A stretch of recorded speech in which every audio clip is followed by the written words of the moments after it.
Hey buddies, welcome to Amass Games. My name is Simon. Today I'm bringing you something a bit different. This is about manufacturing. Now for some time I've been thinking about showing you some manufacturers out there and eStar is one such company. They're based in China. They have not paid me for this. They have not in any way endorsed or anything like that. I just thought it'd be quite interesting to know a bit more about what goes on and the various manufacturers out there.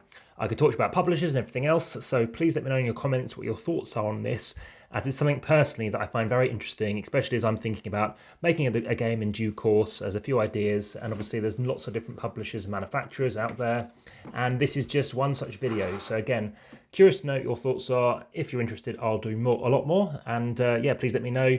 There may be no more videos about eStar. There are other manufacturers that we bring you. Like I said, it's nothing to do with them. So here we go. This is a board. It's a recessed board. This is a board whereby you can add tokens. This is why places like Kickstarter are good, because you can get a better quality experience, things not sliding off. And as you can see, it's double-sided. I know it prevents warping. As you see, you've got text on and stuff like that, dual layer boards. And as you can see, there's another example going on here. The reason I've got this is a whole other matter, but it's nothing to do with any kind of, like I said, anything to do with marketing or promotion specifically for Amass Games, okay? So you can get components, various components. You can get them any colours, any size, any kind of translucency levels that you want. And this is something that this company obviously does. So maybe that's why they've sent me this. So you can see they're clear. You can have them different shades and obviously different sizes. I know 8mm, 10mm, everything needs to be in metric, not in imperial. So if you're watching in the States, I know the majority do watch in the States. That is something to be aware of. You must state in millimeters, as the rest of the world does.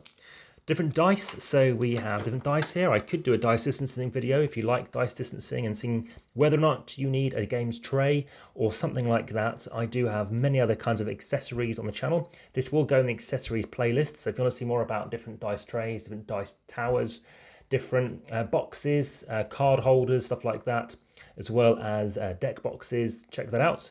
But as you can see, this is a D6, and then you can see it again with more standard looking one. But as you can see, you do have some nice kind of colorations going on there. So there's some dice. They've actually included a token as well.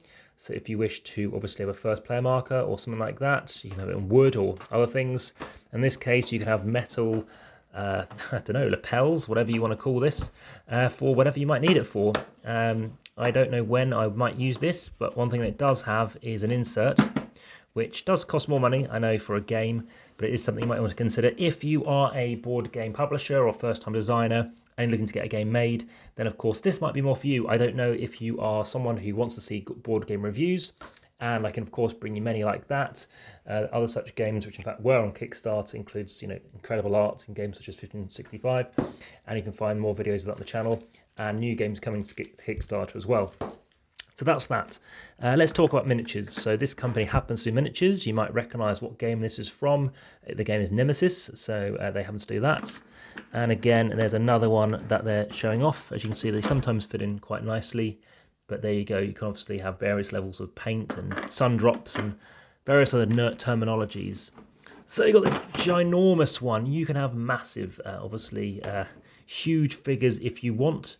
And that's something else you may want to consider. Of course, you will need to look into art and such like. And something that really appeals to me is the cards and the card thicknesses. So you might notice when I look at my videos, I do talk about the thicknesses on cards.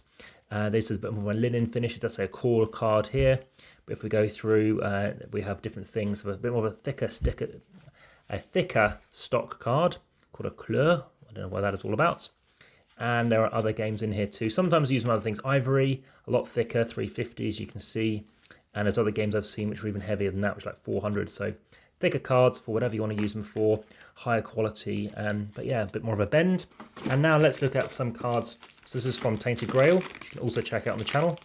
And again, if you look this up, you can see that firstly, quite thick cards, so probably at 350, exactly from the game itself, Braille here in particular. And there's other games in here too, so let's have a quick look. But yeah, let me know your thoughts in the comments. If you are interested, of course, share. Please hit the like button. Of course, subscribe and hit that notification bell to see more videos. They could be from manufacturers, they could be from anything you could really name. Tell me what you're after. And of course, check out the description to follow links through to Instagram, over 2,200 photographs, and of course over to Patreon to support the channel, and enables me to get more stuff, better quality, better equipment, and whatever it is that you are after. So obviously you have some linen finished cards here. You've got something called Pandorum as well, so you've got these curved corners you can have.